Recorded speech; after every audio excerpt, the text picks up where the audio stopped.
Bonjour, aujourd'hui je vais vous parler de choisir son psy. C'est pas évident, hein, c'est un vrai travail parce qu'il y a une sorte de jungle des psys, de jungle des thérapies. Comment est-ce qu'on va s'y repérer là-dedans et comment est-ce qu'on va choisir son psy? Eh bien, j'espère que cette vidéo vous aidera à vous y repérer. C'est vraiment dommage que ça soit si compliqué parce qu'en réalité, maintenant, à l'heure actuelle, il y a vraiment moyen de faire un travail psychothérapique bref. On n'est pas obligé de faire des années d'analyse. Il y a des thérapies brèves, en particulier la thérapie brève self-inductive dont je vous parlerai, que j'ai mise au point, qui ont des résultats extraordinaires en quelques séances. Encore faut-il, d'une part, sentir qu'on a le besoin, la nécessité de faire une démarche auprès d'un psy, ce qui est freiné par un certain nombre d'idées a priori, et d'autre part, surtout, de s'y retrouver dans les psys existants. Freiner, pourquoi est-ce qu'on ne choisit pas d'aller voir facilement un psy? Pourtant, on en a besoin. Vous pouvez avoir des tas de raisons d'aller consulter pour essayer de décoincer quelque chose dans lequel vous êtes pris. Ça peut être des angoisses, des crises d'angoisse, de la déprime, des périodes vraiment où vous en avez ras-le-bol, où vous ne trouvez plus le sens de votre vie, où vous avez l'impression de pas du tout vous réaliser, ou bien des symptômes plus manifestes, des difficultés sexuelles, des difficultés amoureuses, relationnelles, des difficultés dans votre travail, des phobies qui vous empêchent de vous déplacer parce que vous craignez de rencontrer telle et telle situation phobique, des obsessions, vous ne pouvez pas vous empêcher de faire un certain nombre de rituels pour vous rassurer, des fantasmes obsédants, enfin il y a des tas de choses qui sont susceptibles d'être assez bien décoincées par des entretiens avec des psys et pour lesquels on essaye d'abord péniblement de trouver une solution et plus on avance et moins on y arrive et à un moment donné on finit par être découragé. C'est dommage. Il y a vraiment des cas où on peut trouver une libération en très peu de temps avec un psy adéquat. Alors, toute la question, justement, imaginons que vous ayez déjà fait un petit chemin intérieur pour dire, allez, j'ai essayé des tas de trucs, maintenant, je vais quand même consulter un psy, si ça se trouve, ça va m'aider à trouver la sortie du labyrinthe, à sortir de mes symptômes. Imaginons que vous ayez déjà fait ce trajet intérieur. Après, il va falloir trouver votre psy. Et là, vous ouvrez les pages jaunes, vous cherchez sur Internet, il y a des psychologues, des psychiatres, des psychopraticiens, des psychanalystes, des psychothérapeutes, des thérapeutes de couple, des thérapeutes en thérapie brève, des praticiens de l'hypnose, des sophrologues, tout ça un peu mélangé, vous ne savez pas très bien vous y repérer, vous ne savez pas très bien qui fait quoi, qui a quelle compétence, est-ce que ça va correspondre à ce dont vous avez besoin, est-ce que la personne a de la bouteille, bon, ça fait déjà pas mal de choses. Alors, à la fin de la vidéo, je vous donnerai quelques liens pour essayer de vous y retrouver entre ces psys, mais vous pouvez aussi aller chercher sur Internet, sur Wikipédia, déjà vous repérer entre tous ces psys, voir un peu ce qu'ils ont à faire et comment ils pratiquent. Parce qu'en fait, même psychologues, par exemple, bien, il y a des neuropsychologues, il y a des psychologues plus branchés psychanalyse, il y a des psychologues qui font surtout du travail de soutien humaniste, il y a des jeunes psychologues qui se lancent en cabinet parce qu'ils n'ont pas trouvé un job ailleurs. Enfin, il y a un peu de tout là aussi. Hein. Bon. Comme dans beaucoup d'endroits. Mais enfin, peut-être encore plus là dans le domaine des psys, parce que psychiatre, psychologue, psychothérapeute, psychanalyste, c'est pas exactement pareil, par exemple. Qu'est-ce qui va vous correspondre? Alors, en plus, on y reviendra, si vous ajoutez à ça, il faut que le psy que vous allez consulter ait fait un travail personnel suffisant pour s'être débarrassé de sa propre problématique, des points les plus difficiles de sa propre pathologie, de façon à ne pas se mélanger avec ce que vous amenez, avec votre propre difficulté. Donc il faut qu'il ait fait un travail sur lui, il faut de préférence qu'il soit en rapport avec une école, il a un lien avec des collègues, en particulier de façon à être supervisé. Superviser, c'est nécessaire même quand on a beaucoup de bouteilles, parce qu'il y a des moments où on ne voit pas ce qui est adéquat pour la personne qui consulte, et peut-être parce qu'on a des zones aveugles, et du coup les collègues nous aident à sentir quel est notre positionnement juste et quel est celui qui n'est pas juste. Donc déjà, s'y repérer dans les psys. Une fois qu'on s'y repéré dans les psys, il reste à savoir aussi s'y repérer dans les pratiques psychothérapiques ou dans les pratiques de soutien, dans les pratiques d'aide. Il y en a des tonnes. Il y en a, paraît-il, 400, de toutes sortes, chacune annonçant des excellents résultats, évidemment, et je vous dirai pourquoi. Même si on résume, si on essaye de resserrer l'éventail et qu'on s'en tient aux psychothérapies ou aux approches psychiques les plus pertinentes, je vois sur Wikipédia, à l'heure actuelle, la liste des psychothérapies en dénombre 59, à l'heure actuelle.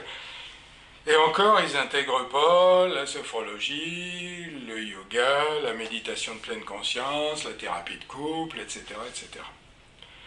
Alors, en plus, toutes ces psychothérapies soulignent leurs spécificités, leurs différences.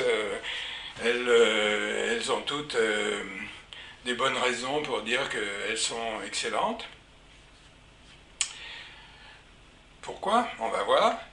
Et aussi, il y a une sorte de marée de sigles. Il y a la PNL, il y a l'AT, il y a la TBCS, les TCC, etc. Voilà, il va falloir comprendre quel est le sigle en question. Une marée de livres. Si vous allez dans les bibliothèques ou les librairies, vous verrez à quel point il y a des centaines de livres sur la psychologie et sur la psychothérapie. Comment s'y repérer? Alors je vais essayer de vous aider à faire un peu le tri entre ces centaines d'approches. Il y a en gros, bien sûr on pourrait détailler, mais en gros il y a 3 types de thérapies. Les thérapies recouvrantes, les thérapies découvrantes et les thérapies axées sur le changement. Alors recouvrantes. Recouvrante, ça veut dire on a un symptôme, on a des douleurs, on a des angoisses, on est mal dans sa peau. Recouvrante, ça va essayer de calmer le jeu, de recouvrir le symptôme, de recouvrir la pathologie par quelque chose qui va calmer le jeu. Alors, ça va être de la relaxation, ça va être de la visualisation positive, ça va être des maximes auxquelles on va s'accrocher pour essayer de ne plus souffrir, de ne plus penser à ses angoisses, à ses phobies, à ses craintes. Bon, d'une certaine manière, les anxiolytiques, les antidépresseurs, tous les médicaments sont des approches recouvrantes, c'est-à-dire on va essayer de stopper le symptôme, de stopper les angoisses, de stopper la dépression, de calmer le jeu. C'est tentant. En tant que patient, il y a bien une chose à laquelle on aspire, c'est que ça s'arrête.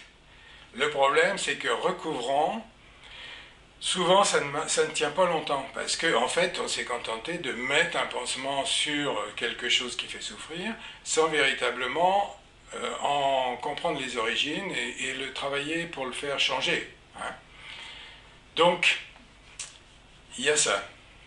Est-ce que je vais faire de la relaxation, faire de la sophrologie, faire des tas de choses comme ça, et me calmer très vite, mais si ça ne tient pas, est-ce que ça vaut le coup? Donc tout un tas de thérapies qui sont recouvrantes. Il y a tout un tas de thérapies qui sont découvrantes. C'est-à-dire au contraire, elles vont essayer d'aller sous le symptôme et de voir, de découvrir l'origine, d'aller vers l'abcès douloureux qui suscite la fièvre, qui suscite je ne sais quoi, hein, si on prend cette comparaison, et qui vont vous inciter à aller vers l'émotionnel que vous essayez de contenir tant bien que mal. Alors le cri primal, la psychanalyse, l'analyse bioénergétique, le psychodrame, enfin il y a plein d'approches découvrantes, qui sont tout le contraire de la méthode Coué par exemple. Hein. C'est bien, mais aussi c'est inquiétant, parce qu'on va aller vers ce qui fait souffrir, on ne sait pas combien de temps ça va durer, on ne sait pas non plus si ça ne va pas faire trop mal d'aller retrouver ces racines-là, etc. Donc il faut vraiment être en confiance avec le psy et avec la méthode pour oser y aller, quoi. Et il y a un troisième type de thérapie qui a été qui est relativement récent, enfin si on peut dire à l'échelle des thérapies, qui sont les thérapies de changement, axées sur le changement. En particulier toutes les méthodes de Palo Alto, la systémique, etc. C'est-à-dire l'idée c'est que peut-être il faut pas forcément trouver les origines, pas forcément recouvrir le symptôme, mais aborder le problème dans lequel on est pris d'une façon différente, et que ce changement d'attitude et ce changement de façon de faire va amener une transformation de ce qui auparavant était le problème dans lequel on était coincé. Découvrante, recouvrante, changement. Il y a déjà un choix à faire entre ces différentes approches. Et je vous proposerai après comment faire avec tout ça. La thérapie brève self-inductive telle que je l'ai mise au point essaye de faire une synthèse entre ces différentes tendances. Et elle est vraiment très, très intéressante. Alors, il y a déjà choisir son psy, il y a déjà choisir sa méthode thérapeutique. Autrement dit, la personne qu'on va consulter, quel savoir elle a acquis, et aussi quel savoir-faire elle pratique. Le problème, c'est que ça ne suffit pas. Le problème, c'est que dans toutes ces psychothérapies, un des éléments fondamentaux, c'est le savoir-être, c'est la qualité de la personnalité du psy. Et ça, c'est vachement difficile à repérer. Et je vous dirai comment faire. Parce que, en fait, c'est un élément fondamental. Pourquoi ? Pourquoi c'est fondamental? Alors qu'on pourrait dire, ben, il y a tel problème, il faut appliquer telle technique et ça va donner telle solution. Ça serait bien, mais ça serait trop simple. En réalité, dès qu'on est en relation avec quelqu'un, dans une relation étroite pour essayer de régler un problème, on est pris,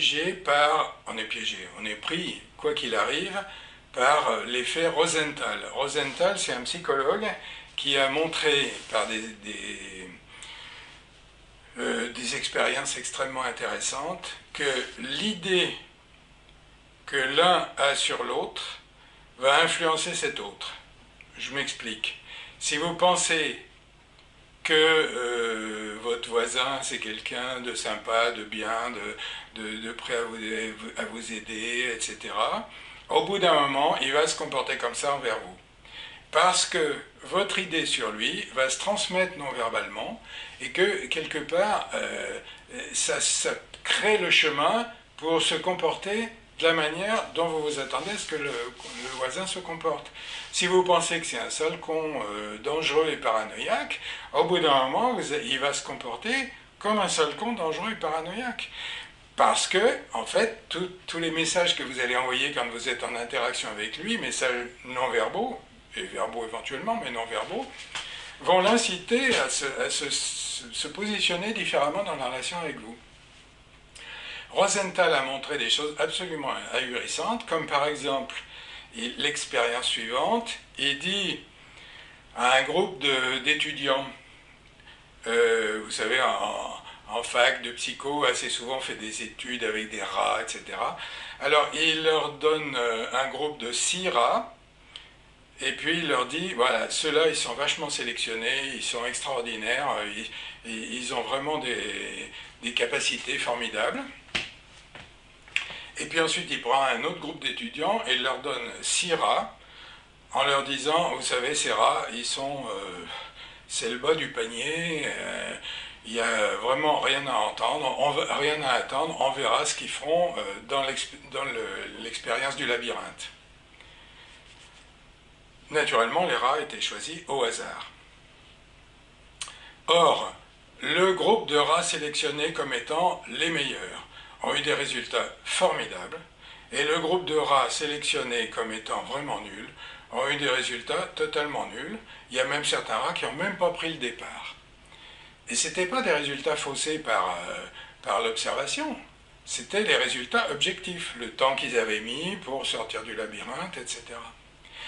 Ça veut dire que l'a priori que les étudiants avaient sur ces animaux a influencé le résultat de ces animaux. Secondairement, on s'est aperçu que les étudiants qui croyaient qu'ils avaient des rats très pointus, très intelligents, les ont entourés de beaucoup plus d'attention, de caresses, etc., ce qui n'était pas le cas dans l'autre groupe. Bon, déjà, une influence totalement étonnante.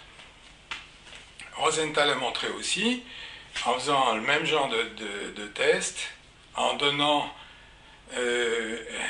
faisant que des instituteurs avaient eu, soi-disant par erreur, les résultats des tests de QI des enfants dont ils allaient s'occuper, et un résultat qui donnait 20% à peu près de la classe qui était vraiment avec un très bon potentiel, alors que ça avait été distribué au hasard. Et ces 20%, dont la seule variable c'était que le prof s'attendait à ce qu'ils aient des bons résultats, ont eu des nettement bons résultats, nettement meilleurs. Et ce n'était pas seulement parce que le prof les a mieux notés, puisque des tests de QI passés plus tard ont montré que ces 20%-là avaient augmenté au niveau des tests de leur QI.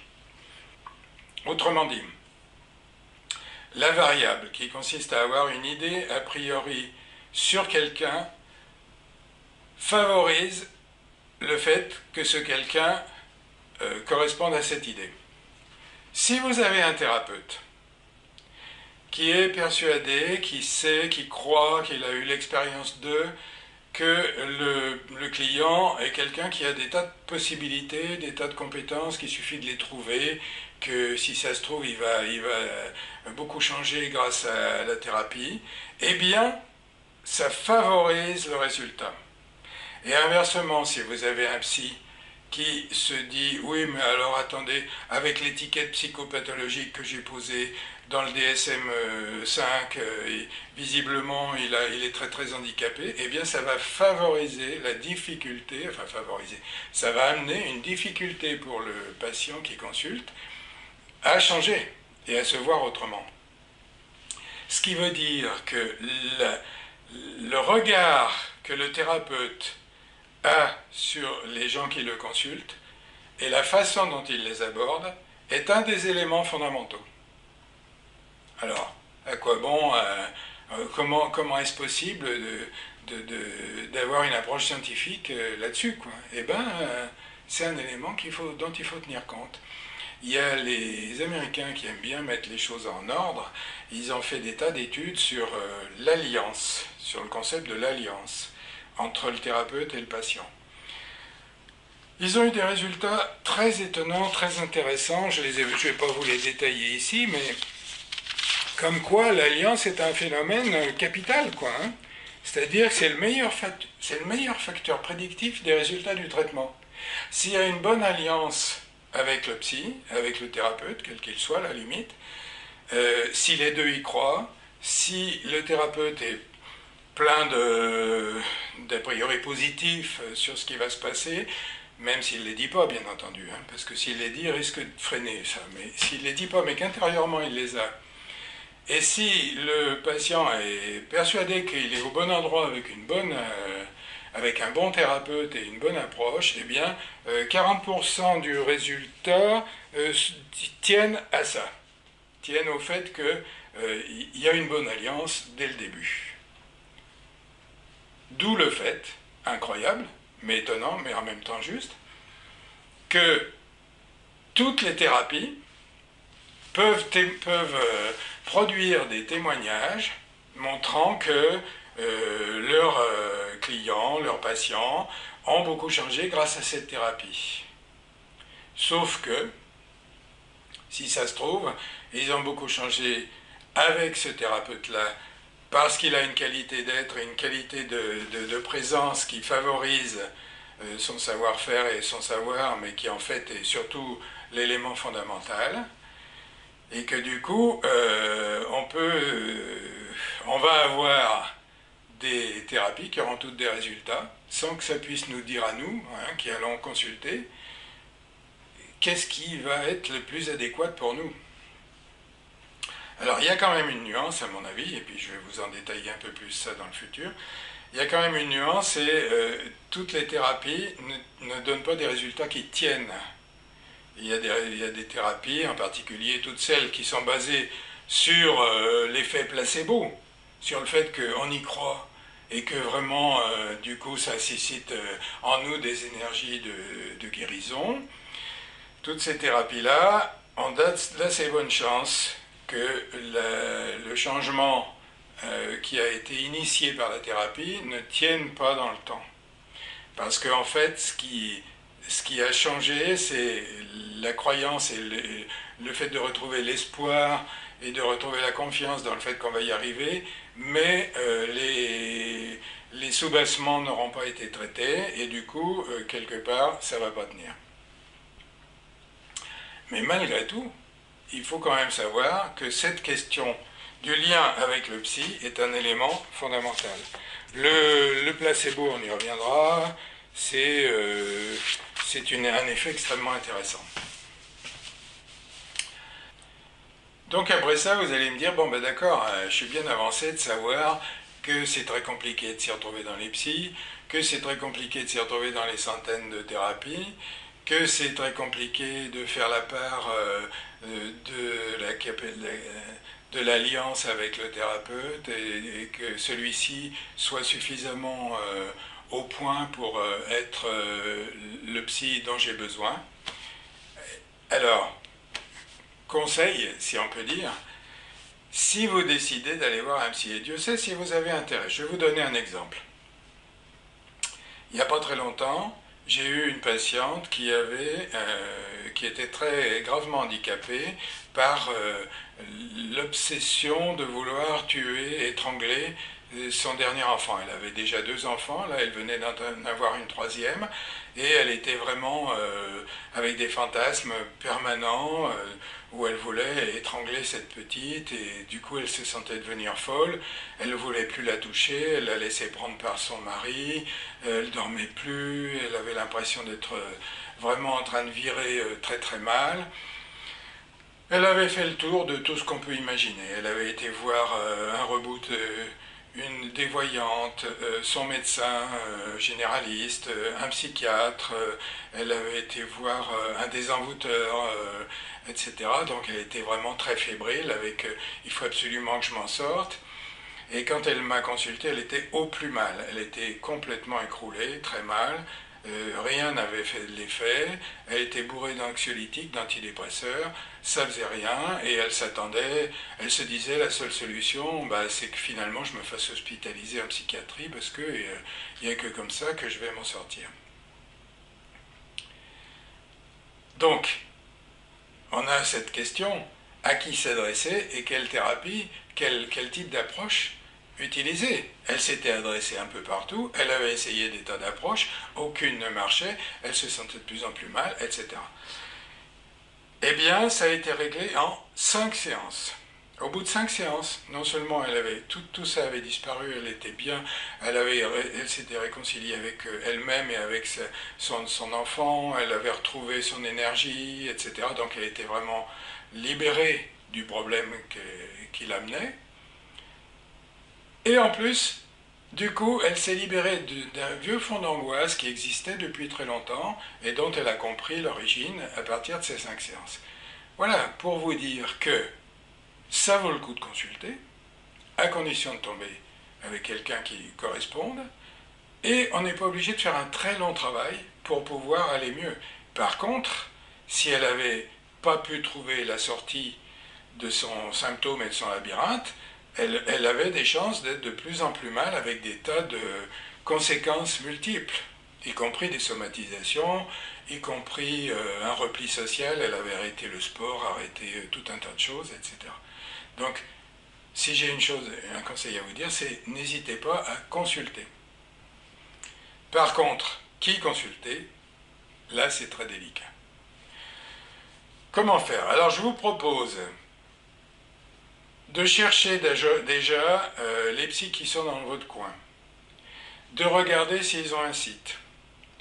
Sur leur site, d'observer deux choses. Est-ce qu'ils ont fait un travail thérapeutique sur eux? Et est-ce qu'ils ont une méthode liée à telle et telle école?